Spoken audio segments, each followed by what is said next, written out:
En este vídeo trataré de explicar cómo hemos llegado a este punto, qué entramados y corrupciones ha habido en Ucrania y qué razones da Putin para la invasión. Todo esto aderezado con un poquito de Foro Económico Mundial por aquí, alguna Secretaría de Estado estadounidense por allá y sobre todo una ambición de poder por parte de todo el mundo. Como en el vídeo anterior, lo he separado por partes que podrás saltar en la descripción. Primero, haremos un repaso histórico de Ucrania hasta nuestros días. Segundo, la historia de Zelensky, el actor. Tercero, los motivos de Putin para realizar esta invasión justo ahora. Y en cuarto lugar, la propaganda que nos están mostrando y las consecuencias que tendrá para el mundo. Bien, comencemos con la historia de Ucrania. Con la región que hoy conocemos como Ucrania fue un pueblo en constante conflicto. Para no remontarnos en exceso, vamos a hablar solamente de su historia más reciente. En 1648, Bohdan Khmelnytsky, con ayuda del pueblo ucraniano y los cosacos, se rebelaron contra Polonia y crearon el Hetmanato cosaco. Este Hetmanato duró hasta 1764, después de pasar por varios hetman o gobernantes y varios conflictos tanto con polacos como con rusos, aunque durante esos años gozó de cierta autonomía. En 1775, la emperatriz Catalina II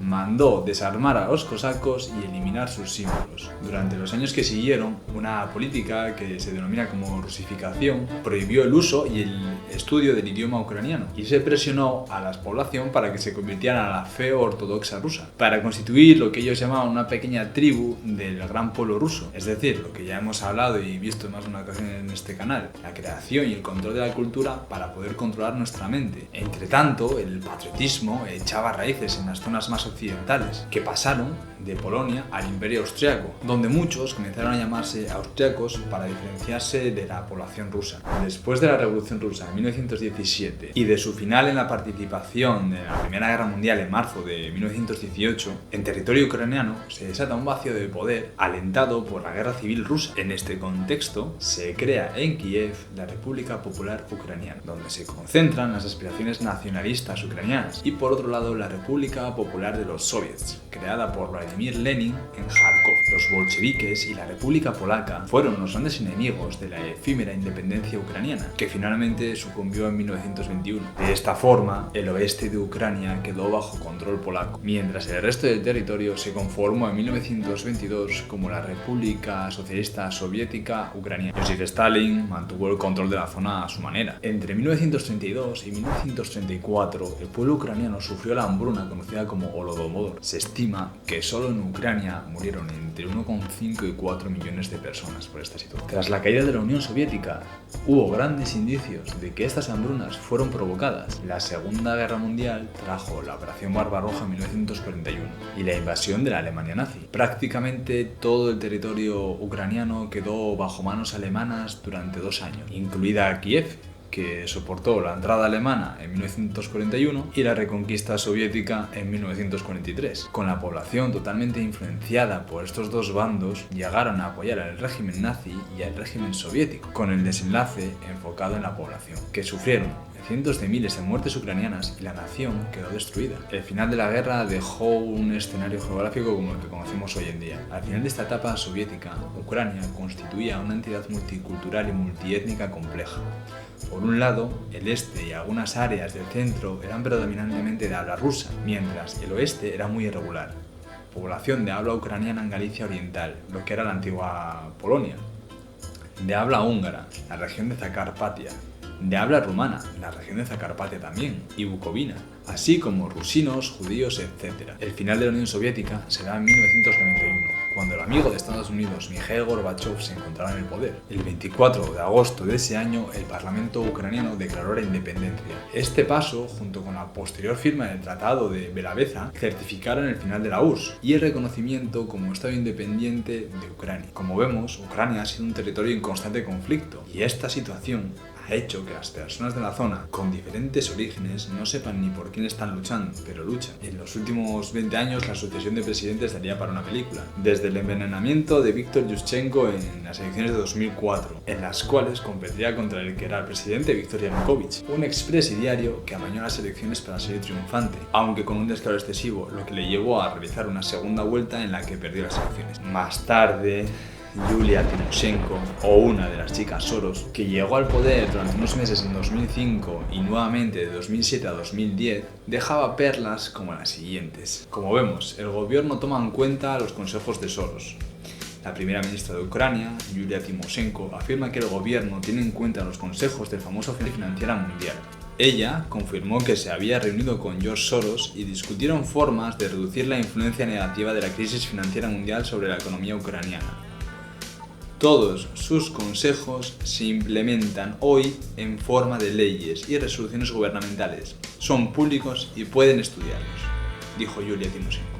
Esta mujer había logrado ser una exitosa mujer de negocios en la industria del gas, llegando a ser una de las personas más ricas de Ucrania. Pero, ¿cómo lo había hecho? Pues firmando contratos de gas que dejaban a Ucrania en una posición de clara desventaja frente a Rusia, por lo que finalmente, y después de varios intentos por entorpecer la investigación, la declararon culpable asumiendo una pena de 7 años de cárcel. Su sucesor lo conocemos, nuestro amigo el expresidiario Viktor Yanukovych, que volvió a ser presidente de nuevo, y volvió a coger las riendas del país desde el 2010 hasta el 2014. Aunque su programa era prorruso, mantenía matices y consideraba que Ucrania no debía entrar en la OTAN para intentar lograr un estatus de neutralidad. Lo que sí buscaba era un levantamiento de fronteras con el bloque comunitario. El desencadenante de todo se dio en noviembre de 2013. En este momento, y después de varias negociaciones con la Unión Europea, esta no aceptó las exigencias ucranianas con el plan para la estabilización económica del país, por la que pedía 160.000 millones de euros. Pero Ucrania tampoco aceptaba las exigencias de la Unión Europea, que pedía la liberación de Yulia Tymoshenko, los bonos de la Unión Europea, intentando liberar a una corrupta y estafadora. El Parlamento Europeo ha pedido a Ucrania la liberación de Yulia Tymoshenko. Afirma que la ex primera ministra aún tiene casos abiertos por fraude fiscal y complicidad en asesinato. La petición llega en un momento crucial, a un mes de una cumbre en la que Kiev espera firmar un acuerdo de asociación con la Unión Europea. Este hecho hizo que las fuerzas de derechas a favor de la entrada de Ucrania en la Unión Europea comenzaran una protesta conocida como Euromaidán en el centro de Kiev. A comienzos de enero de 2014, las protestas se fueron radicalizando y expandiendo a lo largo del centro y oeste del país, y con algunos focos en el este, mayoritariamente ruso. La exigencia no era únicamente el cambio económico hacia Europa, querían un cambio de gobierno. Las organizaciones más visibles encabezando estas protestas fueron Svoboda, el partido de extrema derecha, comandado por Tiani Bok, y por Pravý sektor, otro partido nacionalista y neofascista, que miembros de su organización llegaron a asesinar en 2014 en Odessa a 48 personas en la casa de los sindicatos. Estas organizaciones entrarían en los batallones Donbass y Azov, de los que hablaremos más tarde. Volviendo a donde estábamos, en la noche del 19 al 20 de febrero de 2014, Yanukovych y los principales líderes de la oposición, recordad bien estos nombres, Vitaly Klitschko, Arseniy Yatsenyuk y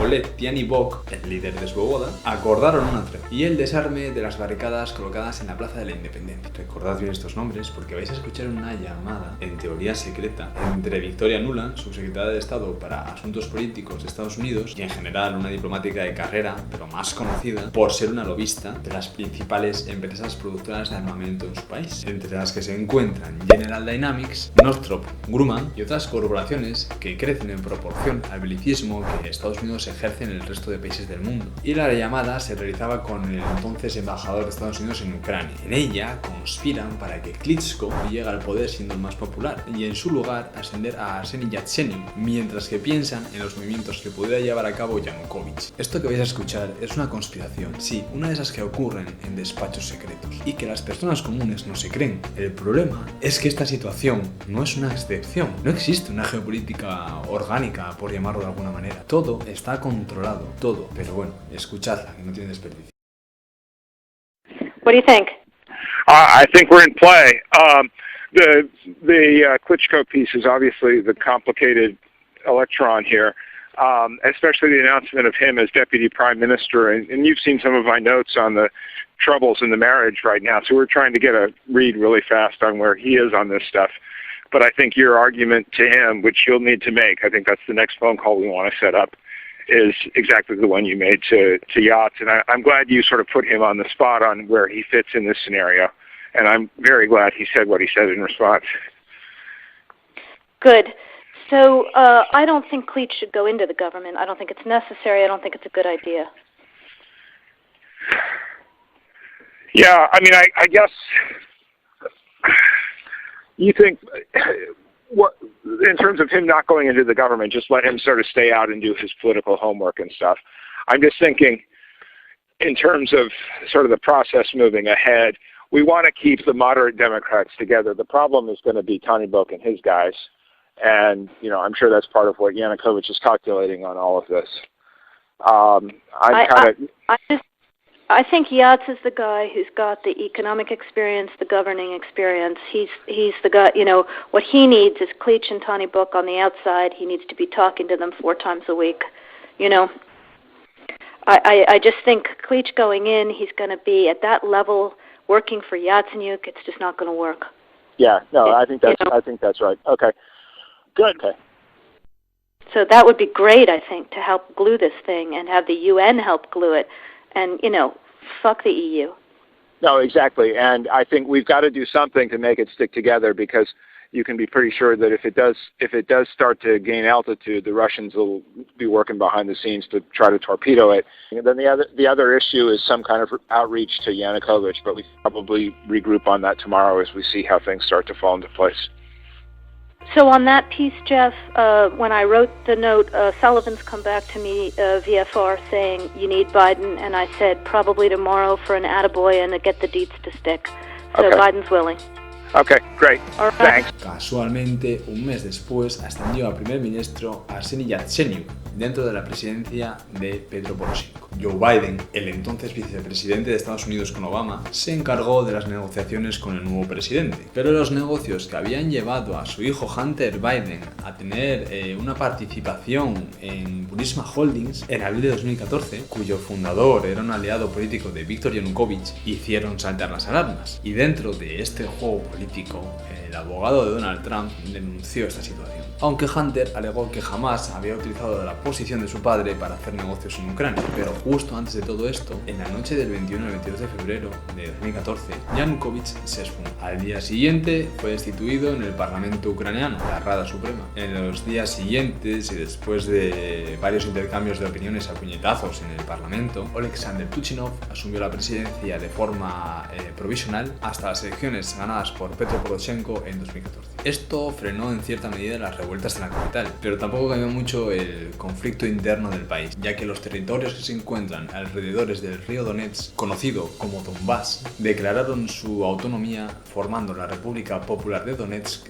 y la República Popular de Lugansk. Las dos estaban en manos de milicias armadas prorrusas, al estar formadas por una población más cercana en cuanto a lengua y cultura a Rusia. Petro Poroshenko quería conquistar totalmente estos territorios y echar a estas milicias del lugar. Así que se crearon el batallón Donbass y el batallón Azov, dependientes de la Guardia Nacional Ucraniana. ¿Y qué problema tendrían estos batallones? Pues que básicamente sus integrantes son nazis o neonazis.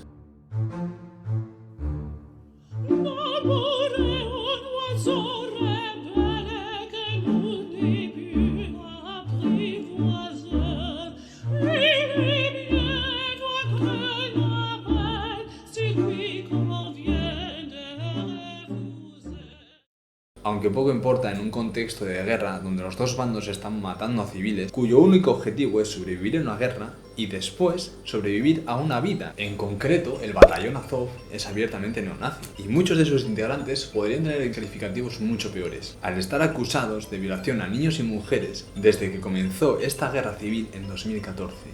Antes de seguir, tengo que introducir nueva información al vídeo.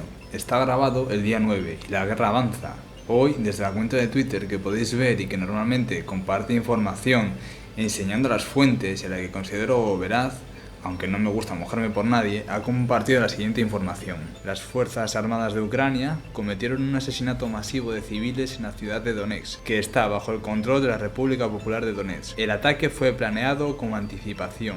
La parte ucraniana intentó engatusar a los civiles, especialmente a las mujeres, al centro de la ciudad, hoy a las 12. Para este propósito, el servicio ucraniano creó grupos especiales en las redes sociales. Por ejemplo, se creó un grupo llamado Unión de Madres en Donbass, justo justo en la víspera del ataque. Las mujeres supuestamente deberían venir a preguntar por sus familiares que fueron movilizados. Los misiles ucranianos Toka-U apuntan regularmente a áreas civiles bajo el control de la República Popular de Donetsk y la República Popular de Lugansk. La mayoría de ellos son interceptados. Hoy no fue así. 20 personas murieron y 28 más resultaron heridas, incluido al menos un niño. Se acusó a los rusos. Si el objetivo era destruir el edificio del gobierno donde se citó, entonces no se usaría un cohete con una cabeza de racimo, sino uno con fragmentación de alto explosivo, que podría causar el máximo daño al edificio. Este niño es el hijo de uno de los integrantes, y en este vídeo llama a las armas y a defender a Ucrania. El problema es que no están defendiendo Ucrania, están enfrentando al pueblo ucraniano y ruso, los cuales ya tenían grandes problemas al llevar siglos mezclados, mientras que los gobernantes de distintas épocas buscaban sus diferencias para atraerlos hacia uno u otro bando. En este otro vídeo se puede ver a todos los integrantes del batallón Azov prohibiendo que civiles escapen de la ciudad de Mariupol. Precisamente este batallón está formado en su mayoría por personas de Mariupol, pero en cambio usan a estas personas como escudos humanos, impidiéndoles la huida. Evidentemente los saqueadores rusos y los invasores rusos tienen la misma calificación que todas estas personas. En 2019 se estimaba una cantidad de 13.000 personas muertas y hasta 30.000 heridos. Hoy los medios continúan hablando de números de más de 14.000 muertes, por lo que el conflicto interno no ha escalado en exceso en estos últimos años. ¿Y todo esto quién lo financia? Pues sin ningún interés en ocultarlo, Igor Kolomoisky es uno de sus principales financistas. ¿Quién es este tipo entonces? Pues casualmente el fundador del mayor banco que hay en Ucrania, el Privatbank, y el propietario del Fútbol Club de Dnipro. Este magnate no solo controlaba al batallón Azov y al mayor banco de Ucrania hasta 2016, momento en el que Petro Poroshenko lo expropió, pero no sin antes de que Kolomoisky se llevara 5.000 millones de dólares, sino que tiene un grupo empresarial conocido como Private Group que junto con Gennady Volibov y Oleksiy Martynov controlan algunos medios de comunicación destacados, mantienen estrechas relaciones con políticos, como veremos después, y patrocina deportes profesionales. Esta entidad profesional es considerada como un oligopolio, aunque tampoco hacía falta que nadie nos lo dijera.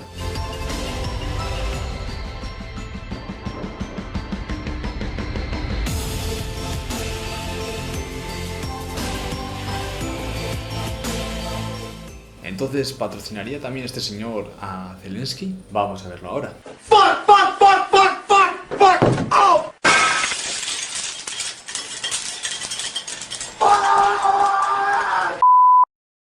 Bien, para poder continuar y finalizar con la historia de Ucrania nos falta la última pieza del puzzle, el presidente que hay desde 2019 hasta hoy en día, el actor Volodymyr Oleksandrovich Zelensky.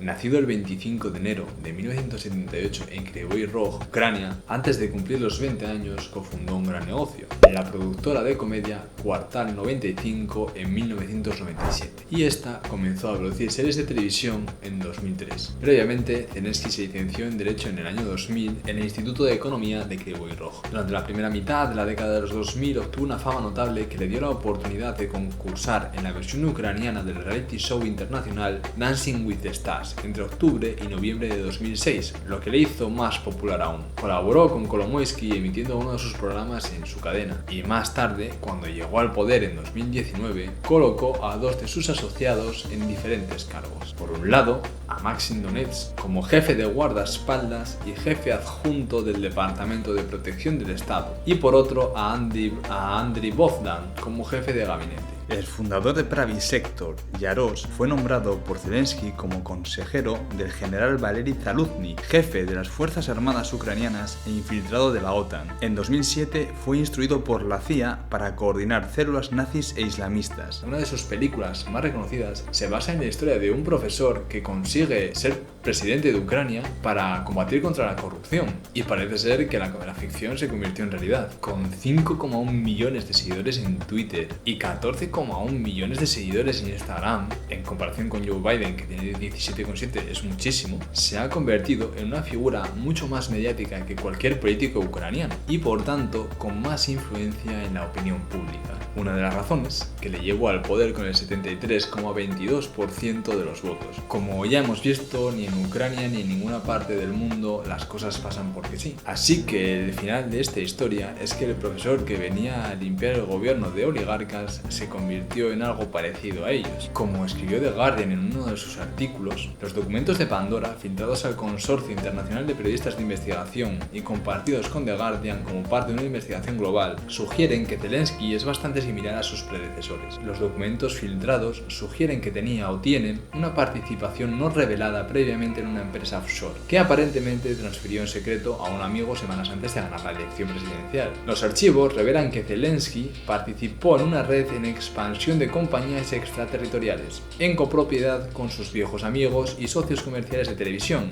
incluyendo a Serif Sefir, quien produjo los exitosos programas de Zelensky, y el hermano mayor de Sefir, Boris, quien escribió los guiones. Otro miembro del consorcio es Iván Bakanov, un amigo de la infancia. Bakanov fue director general del estudio de producción de Zelensky, Kvartal 95. Antes de convertirse en presidente, Zelensky declaró algunos de sus bienes privados. Incluían automóviles, propiedades y 3 de las empresas extraterritoriales en copropiedad. 1, Filmeritaje, que tenía junto con su esposa Olena, ex escritora de Kvartal 95, está registrado en Belice. Pero los papeles de Pandora muestran más activos extraterritoriales que Zelensky parece no haber revelado. Filmeritaje tenía una participación del 25% en Davegra, una sociedad de cartera de Chipre. Davegra, a su vez, es propietaria de Maltex Multicapital Corp, una entidad previamente desconocida registrada en el paraíso fiscal de las Islas Vírgenes Británicas. Zelensky, los hermanos Sefir y Yakovlev tenían cada uno una participación del 25% en Maltex. El 13 de marzo de 2019, 2 semanas antes de la primera ronda de votación en las elecciones de Ucrania, Zelensky entregó su participación de 1/4 en Maltex a Serif Sefir, según muestran los documentos. No está claro si Sefir le pagó a Zelensky. Bakanov fue testigo de esta transferencia secreta y firmó los papeles en alta mar. Aproximadamente 6 semanas después de la aplastante victoria de Zelensky, un abogado que actuaba para el grupo Kvartal 95 firmó otro documento. Estipuló que Maltex continuaría pagando dividendos a Filmeritaje de Zelensky, a pesar de que ya no poseía ninguna participación en la empresa. Sus principales ingresos provienen de la actividad en Ucrania, Rusia y Bielorrusia, según un perfil de cliente de Maltex. Los documentos de Pandora no indican si alguna vez se pagaron dividendos o su tamaño. Tampoco revelan cuántos pagos se podrían haber hecho. La esposa de Zelensky, Olena, ahora es la propietaria efectiva declarada de Filmeritaje, lo que significa que cualquier pago desde 2019 habría sido para ella. Como vemos, este es otro títere más que recibe comisiones de sus amos. В руках Коломойской не был бы игрушкой, честно говоря, в руках ни одного из этих людей. If you're a man of principles, Yes. why are you working for a man who the anti-corruption authorities say has stolen all this money from the people of this country? Bien, ¿y qué motivos dan Putin y Lavrov para la invasión entonces? En el discurso que ofreció Lavrov señalaba 2 cosas.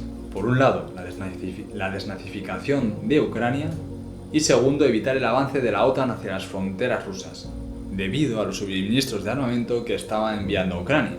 Se conocían además 9 laboratorios biológicos, pero una vez iniciado el despliegue se llegaron a encontrar 26. Lavrov afirmó en su discurso: "Tenemos datos de que el Pentágono está preocupado por las instalaciones químicas y biológicas en Ucrania.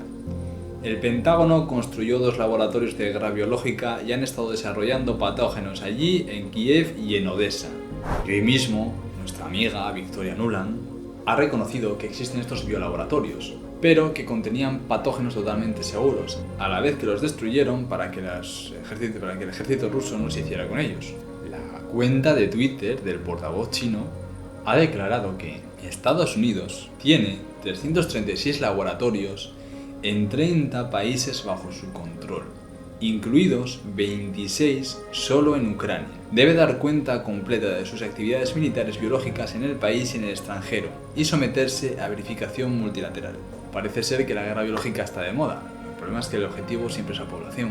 El 13 de enero de este año, una periodista de Sky News le preguntaba a Putin si descartaría la invasión completa a Ucrania para que ésta pudiera mantenerse como un país neutral. A lo que Putin ya le contestaba la escalada que había tenido la OTAN, acercándose a las fronteras rusas. Y si nos creemos este juego geopolítico, podría ser una razón de peso, ya que como vemos, la OTAN ha alcanzado las fronteras rusas y bielorrusas. Mirad cómo lo explica. So will you guarantee unconditionally that you will not invade Ukraine or any other sovereign country, or does that depend on how negotiations go?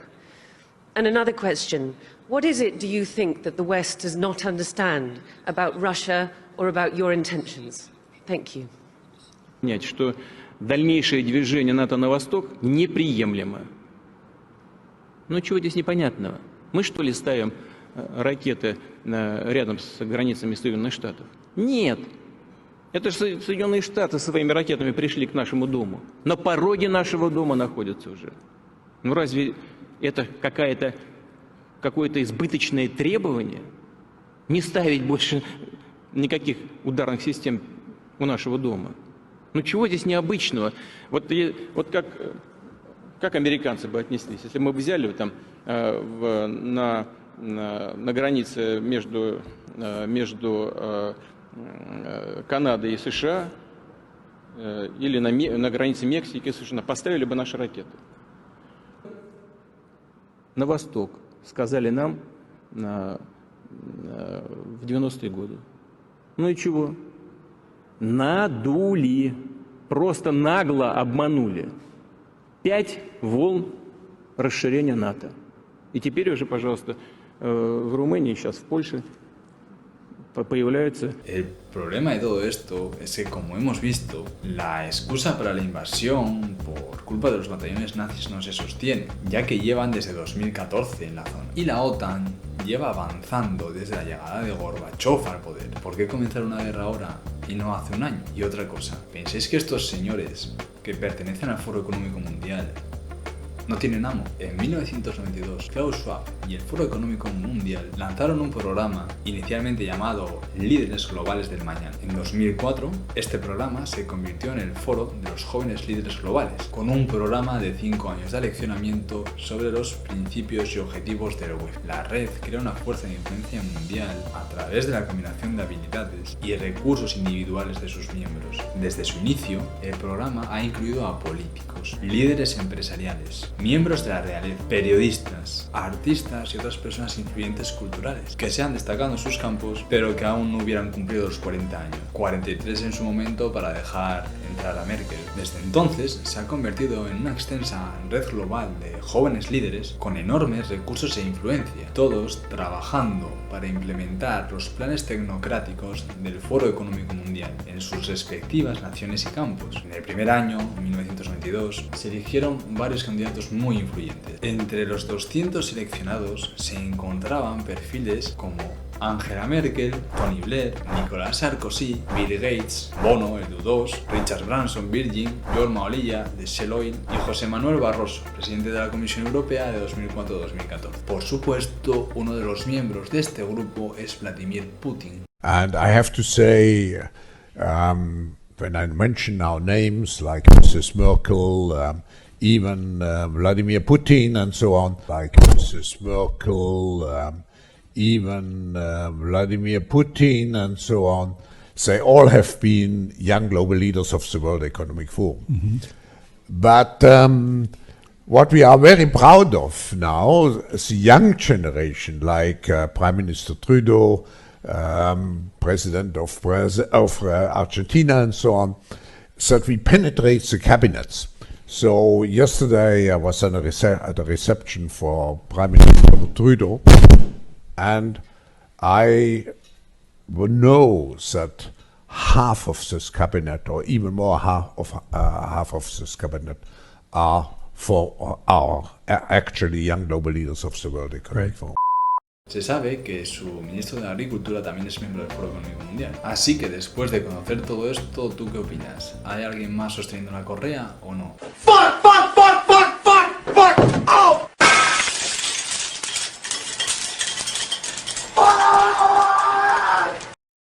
Bien, vamos a ver ahora la propaganda y las consecuencias que nos están llegando. Bueno, en cuanto a la propaganda, de uno y otro bando, lógicamente, son totalmente contrapuestas, como es de esperar. Por un lado, vemos vídeos en medios occidentales donde aseguran que los misiles que están cayendo en edificios residenciales son por parte de Rusia, como estos que vemos. Pero si tengo que ser crítico con lo que veo, no sería lógico que Rusia atacase a civiles si lo que quiere es conquistar el territorio. Lo que debería hacer es acabar con las fuerzas militares del enemigo. Por otro lado, está el gobierno ucraniano obligando a alistarse a los varones que tengan más de 18 años y repartiendo armas entre civiles, por lo que este tipo de movimientos podrían motivar de alguna manera a esas tropas si fuese su objetivo, aunque lógicamente esto es pura especulación. Pero es cierto que hay cosas raras como esta que vamos a ver ahora. Aquí vemos cómo un civil puede pasar al lado de las tropas rusas sin que éstas le detengan o miren para él, con unos tanques obsoletos como han señalado varios expertos. En cifras,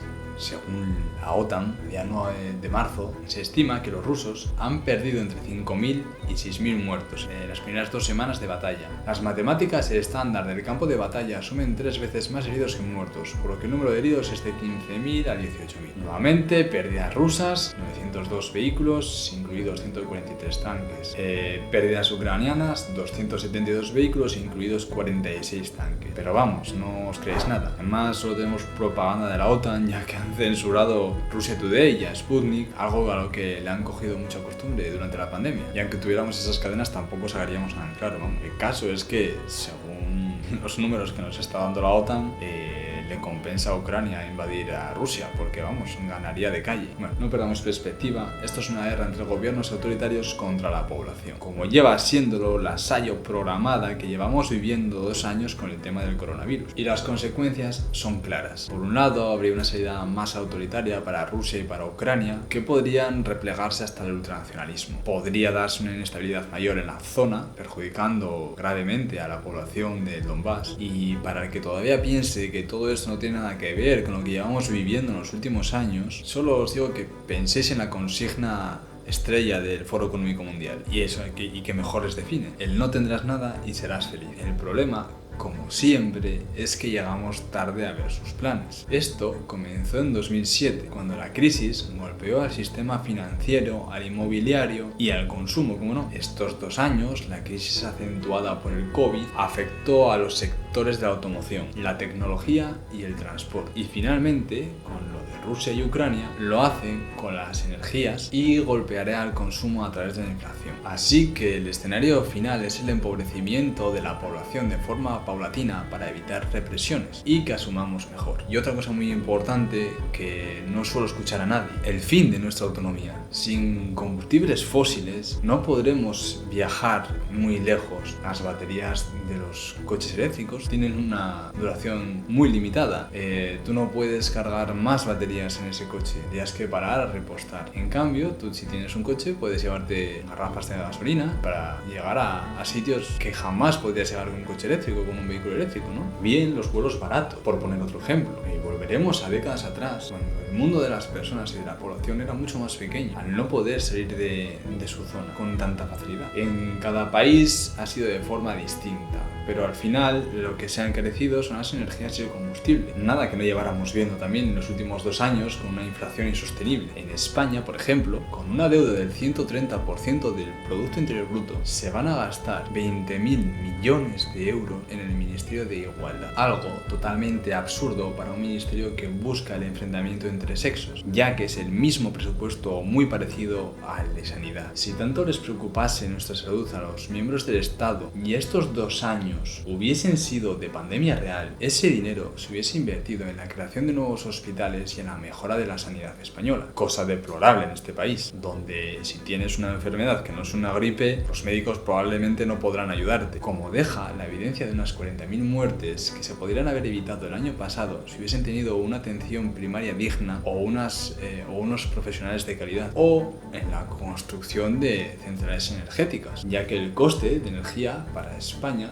anual son 17.000 millones de euros. aún son 3.000 millones menos de lo que se gastan en publicidad y en redes clientelares del Ministerio de las Char. Pero bueno, ya tenemos la excusa perfecta con esta guerra y todos los dirigentes con amo como Biden o Sánchez han salido a decir que la subida de precios que estamos observando durante estos 2 últimos años ha sido culpa de la guerra que ha empezado hace 2 semanas. Y bueno, un detalle más antes de irme: la industria armamentística de Estados Unidos dispara en cerca de 75.000 millones su valor en bolsa. Follow the money, my friend. Si te ha gustado, nos vemos en la siguiente.